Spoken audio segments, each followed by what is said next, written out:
Hello, and welcome to the Wayfaring Panda. I'm Annette. I know it's been quite a long time since I've done a video, and that's because I was having camera issues that I needed to resolve so I could download videos. And also, I've been very busy doing summer school, and then I've been working on editing a book with my sister, and we hope someday to get that finished.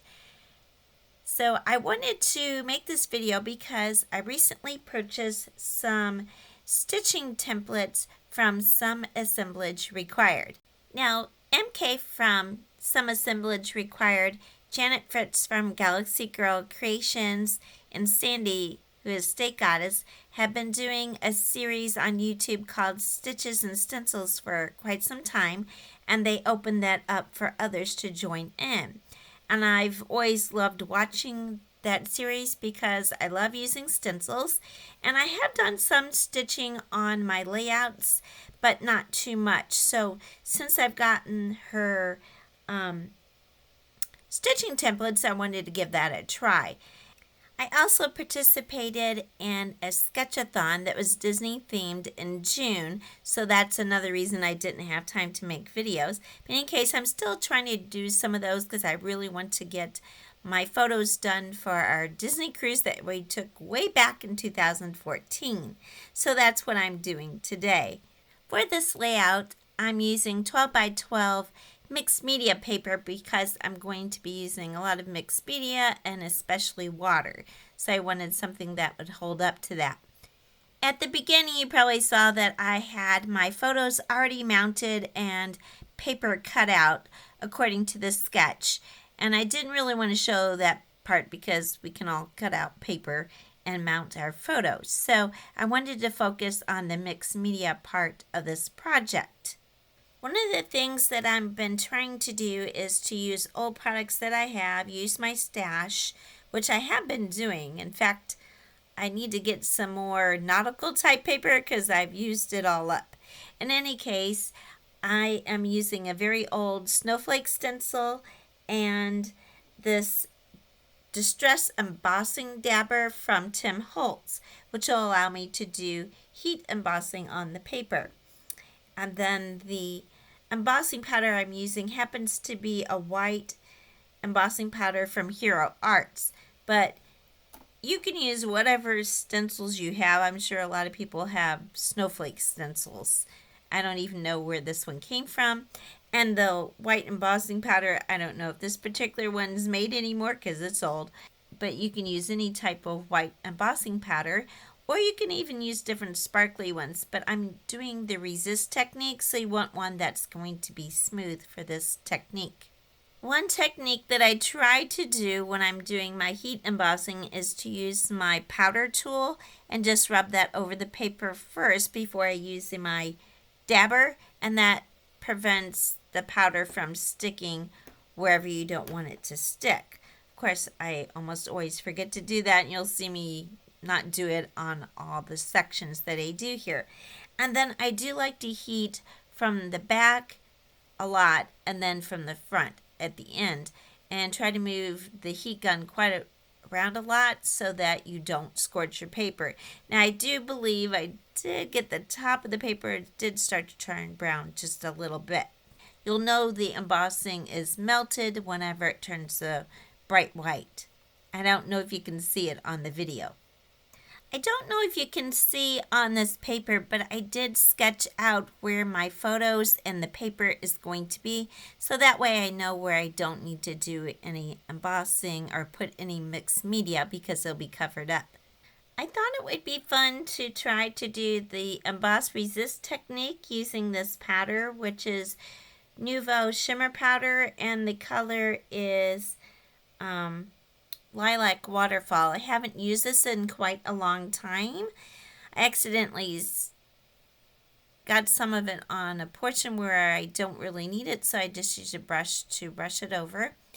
And then I just kind of sprinkle some on, and I'm using a Tim Holtz spray bottle, which is new to me because my other one fell off the table and broke, so I finally got a new one. I did hear that if you squeeze the bottle for the shimmer powders that a bunch will come out and then you kind of waste it because you get way too much out. So you just want to make sure you just tap it a little bit.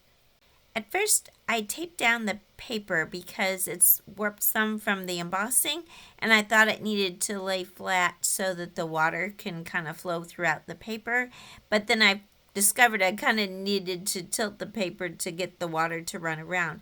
Now with this technique, you can either put water on first and then sprinkle on powder, or put the powder on first and spray on water. You get different looks no matter what you do, and depending how much water you put on it. So I kind of did a little bit of both, and it's really just playing around, which I kind of enjoyed. And I hadn't used this water mister before. It's a little bit different than the one I had before. And then I haven't used the shimmer powder in a long time. So I found that, of course, the colors run together. More water you get, and the less water, and just kind of putting the sprinkled powder on top of the water gave you a burst of color more than if you spread it around. But I needed to get enough color also so that the white snowflakes would show up. This is one of the things I like about getting some of your old products out that you haven't used in a long time and just play with them. I just got this idea because I was thinking about Frozen and the colors that were on the layout. And also, I don't really have a lot of purple papers, so it's fun making your own papers. I haven't attached my photos yet. I'm just putting them here so I can figure out where I want to do my stitching. And for today's project, I'm using the stitching starter set from MK's website, Some Assemblage Required. So I'm starting with this piercing pad that I'm putting under the paper where I'm going to do the piercing. And then it comes with the stitching ruler. And I'm just using the basic one where it's just for the back stitch. So I'm lining up my ruler where I want to do the stitches. And then also there's this case where you can put your needles, and there's a magnetic strip there so that you can put your needles in there and then they won't fall away. I decided what I wanted to do is to use these white plastic snowflakes, and I'm going to have the stitching coming off of those. So I have to figure out where I want the snowflakes to be, and then I decided I wanted the stitching lines to come off of the tips of the snowflakes. At first I put pencil marks there, but that was really hard to see, and then I decided it was really just as easy to put the ruler along where the snowflake was and then poke the holes from there. And you can use whatever type of paper piercer you have. I happen to have a set of Cricut tools that I got to go with my scan and cut machine, so I found that the straight Pokey tool worked great for this. So I just lined up the ruler where the dots are for the back stitch with the points where the line would continue off if there was a line coming off the snowflake. And I found it was actually easy to do. The first ones that I did, I was poking really hard because I wasn't sure if it was going through the paper because I couldn't really see. But then I found it really didn't take that much pressure to go through the paper. I wanted to record this step because as a first-time user of this tool, I wanted people who were out there who maybe are thinking about getting these tools or interested in it, or maybe you bought them and haven't used them yet, to see how it was to use them. And actually, I was intimidated at first, but it actually was pretty easy using these, and I like how you can put the stitch marks where you want. It can be anywhere on the page. The great thing about embroidery thread is there's so many colors, and I have been doing embroidery for a long time, since I was a kid, and so is my sister. And we also used to do counted cross stitch, and my mother has been doing embroidery since forever, as long as I've known my mom. In fact, she's the one that taught me. So we have a lot of thread in our stash to choose from. So I chose some greenish blue thread because the blue in the powder really doesn't go with the paper. So I thought this would kind of tie in the background to the paper as well as the photo. Now I'm using a 3-ply thread and tying the knot and kind of a medium size needle. And I think maybe a bigger needle would be good. I'm glad this one is bigger than the smallest embroidery needles that you can find, but a darning needle might even be better for working on the paper. But I found it went through the holes great, and I didn't have to get too big of a knot. Now I'm doing a traditional back stitch, and I don't know if you can see it in the video real well unless you have it on full screen, but I come up through the first hole and then I go down, and then you come up through the first hole you went through and then go back down to the third, and you keep going over and over.